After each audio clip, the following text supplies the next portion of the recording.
প্রাণের অধিক বেশি যার দাম রহমাতাল লিল আলামিন। জানো কি তোমরা তাহার নাম রহমাতাল লিল আলামিন। প্রাণের অধিক বেশি যার দাম রহমাতাল লিল আলামিন। জানো কি তোমরা তাহার নাম রহমাতাল লিল আলামিন। অসহায়ের বুকে যে জন গোপনে করেন সওয়ার, দরুদ পড়ে সুবহ শাম রহমাতাল লিল আলামিন। দরুদ পড়েন সুবহ শাম রহমাতাল লিল আলামিন। প্রাণের অধিক বেশি যার দাম রহমাতাল লিল আলামিন। জানো কি তোমরা তাহার নাম রহমাতাল লিল আলামিন। গরিবের আহার দিতেন নিজে হয়ে রোজাদার, গরিবের আহার দিতেন নিজে হয়ে রোজাদার। নিয়মার ভালোবাসার খাম রহমাতাল লিল আলামিন। প্রাণের অধিক বেশি যার দাম রহমাতাল লিল আলামিন। তার পথে যে বিছিয়ে দিত টুকরো কাটা স্তূপ করে, তাকেও দিলেন প্রেম মুজাসাম রহমাতাল লিল আলামিন। প্রাণের অধিক বেশি যার দাম রহমাতাল লিল আলামিন। জানো কি তোমরা তাহার নাম রহমাতাল লিল আলামিন। সম্মানিত ভাইরা আমার, আল্লাহর নবী জানিয়েছেন কোন ব্যক্তি যদি প্রাতঃবেলা রাতের বেলা কোরআনুল কারীমকে শোনার জন্য, বোঝার জন্য, কোরআনকে মানার জন্য, কোরআনকে বোঝার জন্য, শিখার জন্য কোন ব্যক্তি যদি রাতের বেলা ঘর থেকে বের হয়ে যায়, ওই ব্যক্তির আমল নামায় আল্লাহ রাব্বুল আলামিন সর্বনিম্ন 500 রাকাত নফল নামাজ আদায় করার সওয়াব দান করে দেন। শুধু তাই নয়, নবীজি জানিয়েছেন কোন মানুষ যদি সকাল বেলার 1 ঘন্টা কোরআনুল কারীমের একটা আয়াত বোঝার জন্য যদি 1 ঘন্টা প্রচেষ্টা করে, ওই লোকটার আমল নামায় কি পরিমাণের সওয়াব হয় আমার নবী জানিয়ে দেন। 2টা উট আল্লাহর রাস্তায় দান করে দিলে যেই সম পরিমাণের সওয়াব হয়, আল্লাহর রাসূল জানিয়েছেন কোন মানুষ যদি 1 ঘন্টা সময় কোরআনের জন্য ব্যয় করে, ওই লোকটার আমল নামায় 2টা উট দান করার সওয়াব আল্লাহ লিপিবদ্ধ করে দেন। সুবহানাল্লাহ বলেন। আমার ভাইরা, এই জন্য কোরআনের মাহফিলে আমাদেরকে আসতে হবে, বসতে হবে, কোরআন বোঝার প্রচেষ্টা করতে হবে। কারণ কোরআন ছাড়া দ্বিতীয় কোনো পরিচয় মুসলিম হিসাবে আমার নাই। ঠিক কিনা বলেন? আল্লাহ রাব্বুল আলামিন জানিয়েছেন واعتصموا بحبل الله جميعا ولا تفرقوا واذكروا نعمة الله عليكم إذ كنتم أعداء فألف بين قلوبكم فأصبحتم بنعمته إخوانا জোরে বলেন আল্লাহু আকবার। ও দুনিয়ার মুসলমান, ও ইমানদারেরা, তোমরা আল্লাহর রজ্জুটাকে শক্ত করে ধরো। ওয়াতাসিমু বিহাবলিল্লাহি জামিয়া। হাবলিল্লাহ মানে হলো হাবলিল কোরআন। এই কোরআনটাকে তোমরা শক্ত করে ধরো। এই কোরআনকে যদি আঁকড়ে ধরতে পারো, কোরআনের রাজ যদি কায়েম করতে পারো, লাফাতাহনা আলাইহিম বারাকাতিম মিনাস সামা, আমি আল্লাহ আসমান এবং জমিনের যত বরকতগুলো তোমাদের জন্য সব ওপেন করে দেব। আর একটু জোরে কোন সুবহানাল্লাহ। এই জন্য ভাইরা আমার, কোরআন আমাদেরকে আঁকড়ে ধরতে হবে। হুকুম দিয়েছেন কে? আসতে বলবেন না কে? আল্লাহ দিয়েছেন। সম্মানিত ভাইরা আমার, আলোচনা আমি চাচ্ছি যে গুছিয়ে একদম শর্টে চাচ্ছি যে কোরআনের মূল ব্যাখ্যা থেকে আপনাদেরকে কথা শোনাবো ইনশাআল্লাহ। বলেন আল্লাহ যেন কবুল করে, জোরে কোন আমিন। আমি যে সূরা থেকে পড়েছি, এই সূরার নাম কি বলেন তো? সূরা আল কাউসার। এই সূরা আল কাউসার হলো আল্লাহ রাব্বুল আলামিন রাসূলের উপরে নাজিল করেছেন। কিন্তু সর্বপ্রথম আগে আমি বলেছি যে এই সূরার যেটা আমরা শুনবো সেটার একটা বিশুদ্ধ তেলাওয়াত আগে আমাদের শুনতে হবে। জোরে কোন ঠিক কিনা? আমার সঙ্গে পড়েন, যদি শয়তান থেকে এখানে শয়তান ভেগে পালিয়ে যাবে। বলেন আউযু বিল্লাহি মিনাশ শাইতানির রাজিম, বিসমিল্লাহির রাহমানির রহিম, ইন্না আ'তাইনাকাল কাউসার ফাসাল্লি লিরাব্বিকা ওয়ানহার ইন্না শানিআকা হুয়াল আবতার। সাদাকাল্লাহুল আযীম। সম্মানিত হাজিরিন, আমরা বিশুদ্ধ তেলাওয়াত শুনলাম। এবার চলেন এই সূরা আল কাউসারের আমরা অর্থটা জানি।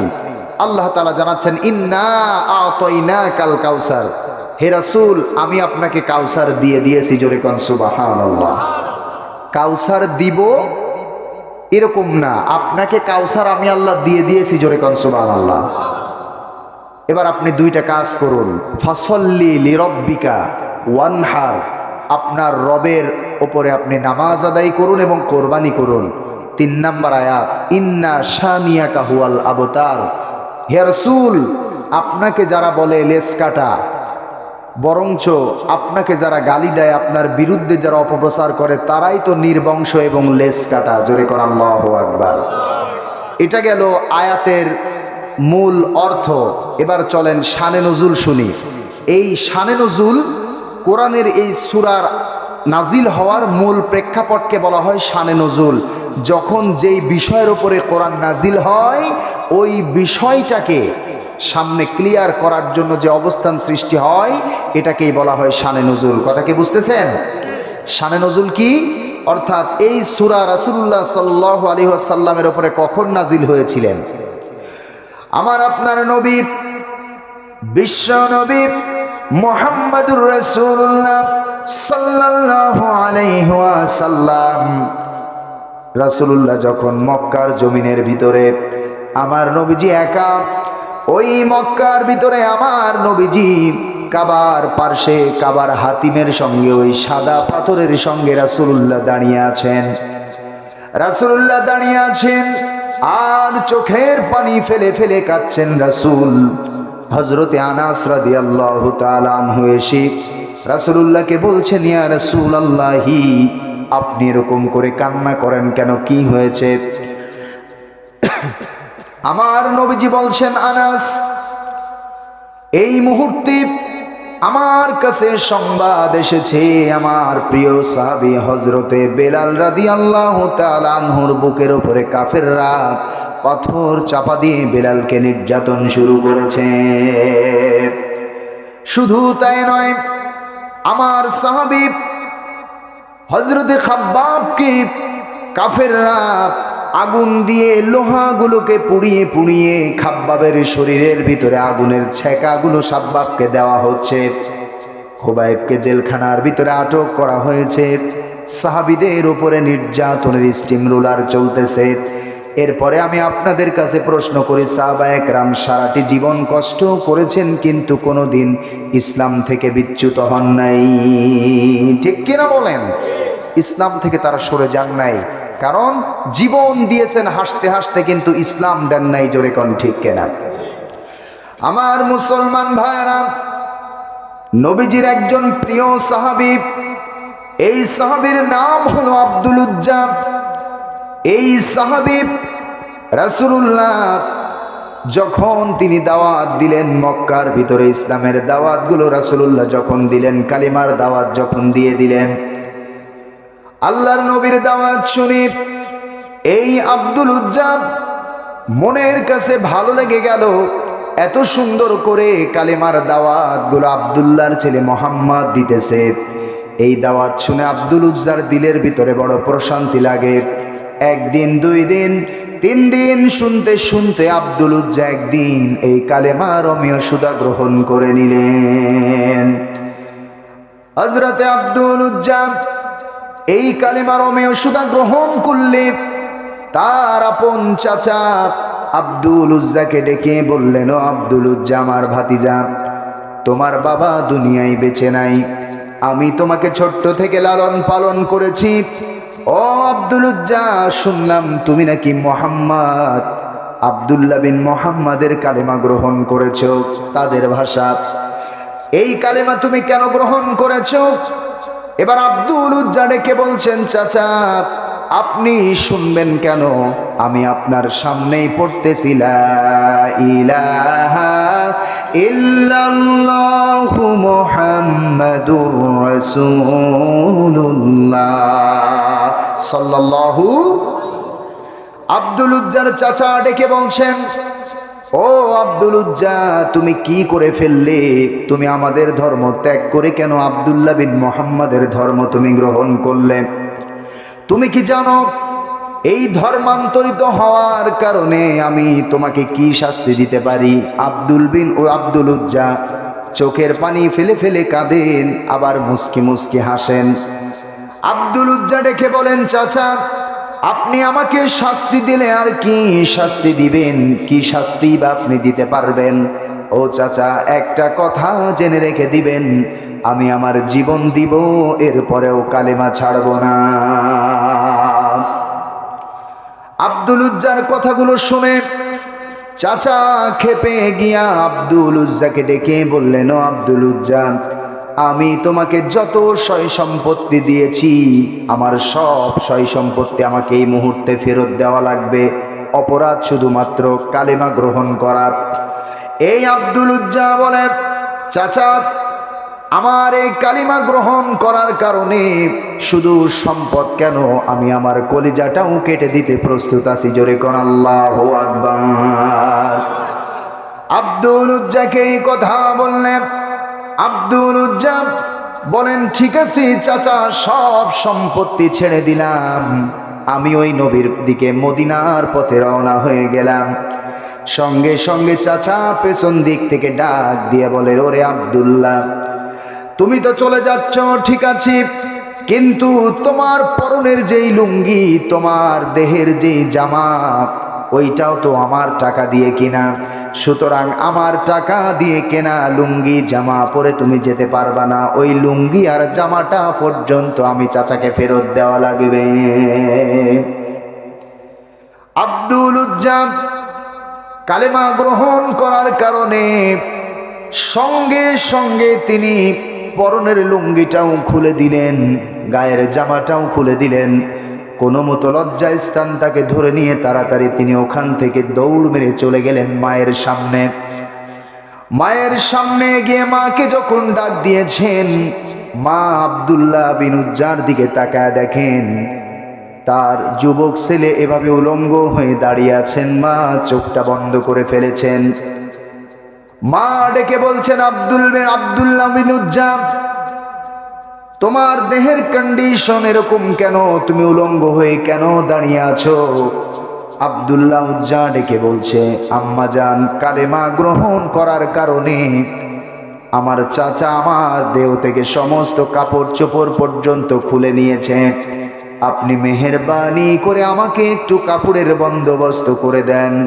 এই কাপড়টা সঙ্গে করে নিয়ে আমি আমার দিলের রাসূল, প্রাণের রাসূল মুহাম্মদুর রাসূলুল্লাহ সাল্লাল্লাহু আলাইহি ওয়াসাল্লামের রওজায় যেতে চাই।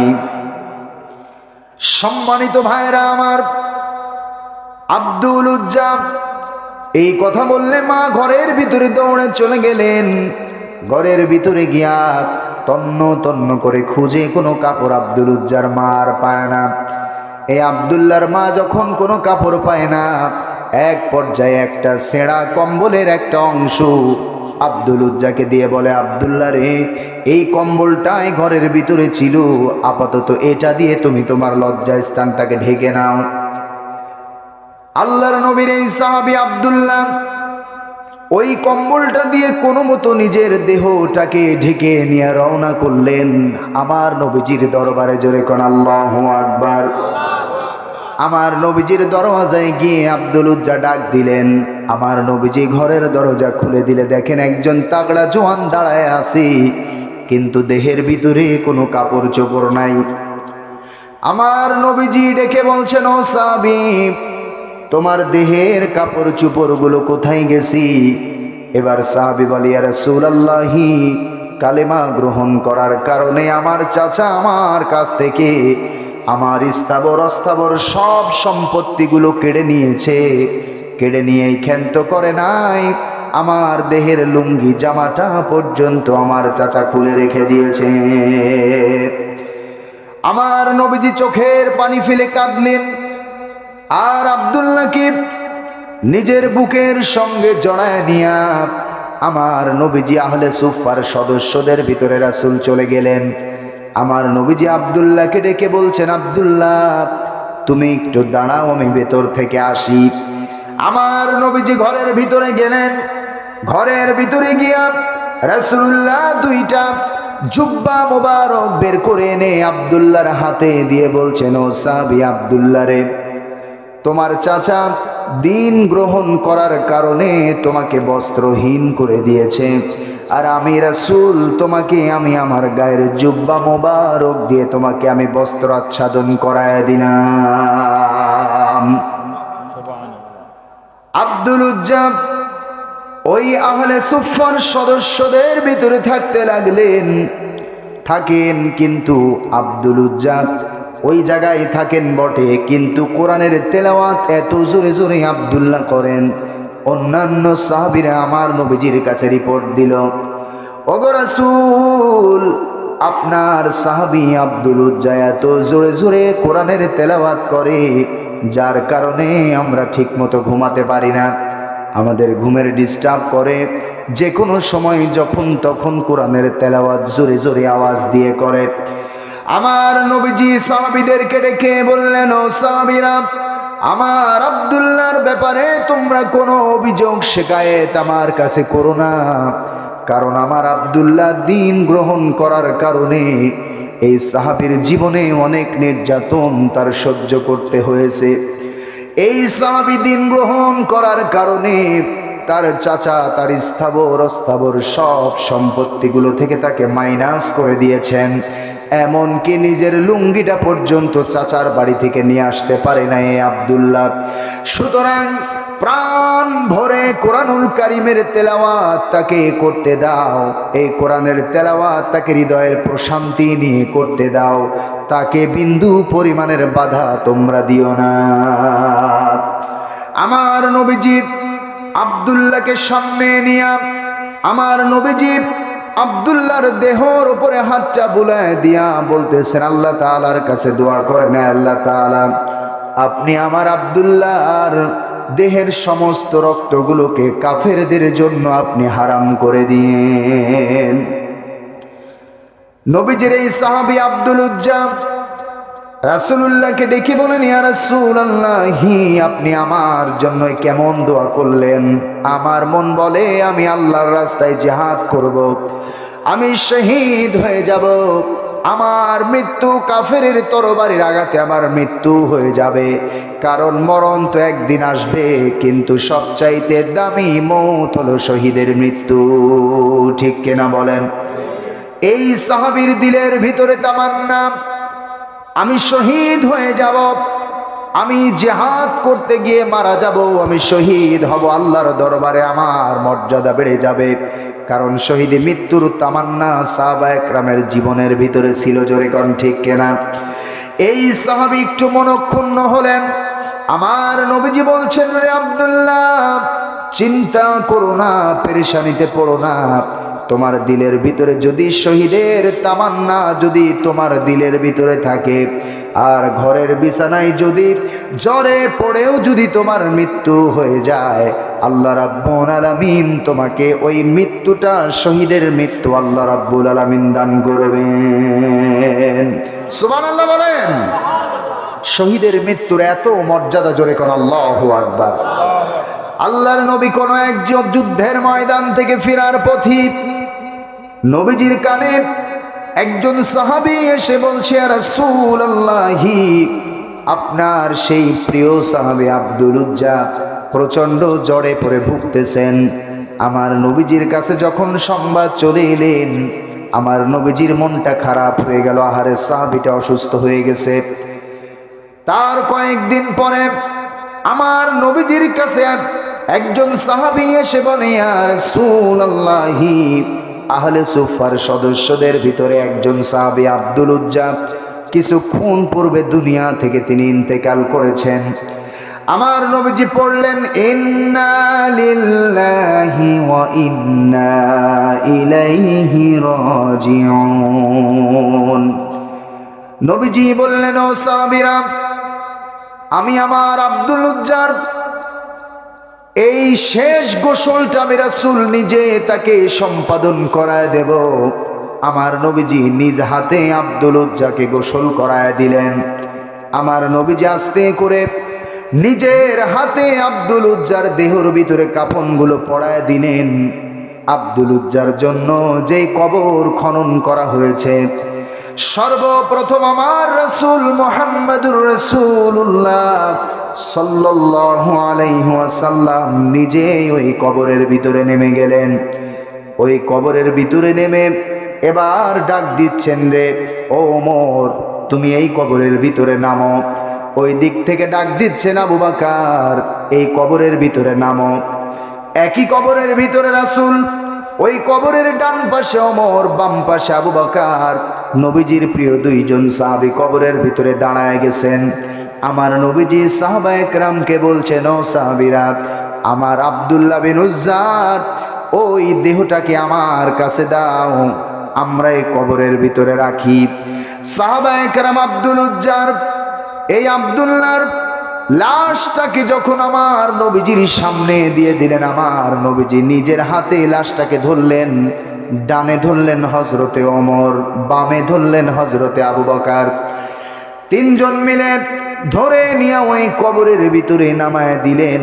কবরের ভিতরে নামায় দিয়া আমার রাসূল এবার আসমানের দিকে তাকিয়ে বলছেন, আরশের মালিক, আমি আমার আব্দুল্লাহর ওপরে জীবনের শেষ সময় পর্যন্ত তার ওপরে আমি রাজি আর খুশি ছিলাম। আল্লাহ তাআলা মেহেরবানি করে আমার আব্দুল্লাহকে জান্নাতের তুমি উচ্চ মাকাম দান করে দিও। সাহাবায়ে কেরাম এই দৃশ্য দেখে কান্নায় ভেঙে পড়েছেন আর ডেকে বলছেন, আহারে, ওই ব্যক্তির চাইতে কপালওয়ালা ব্যক্তি কে হতে পারে যার কবরে স্বয়ং রাসূলুল্লাহ নেমেছেন?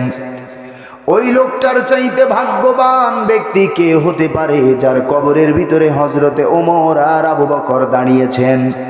সাহাবায়ে কেরাম বলে, আহারে, ওটা যদি আব্দুল্লাহ উজ্জার যদি লাশ না হয়ে আমাদের লাশ হতো, আমাদের জীবনটা বড় ধন্য হয়ে যেত।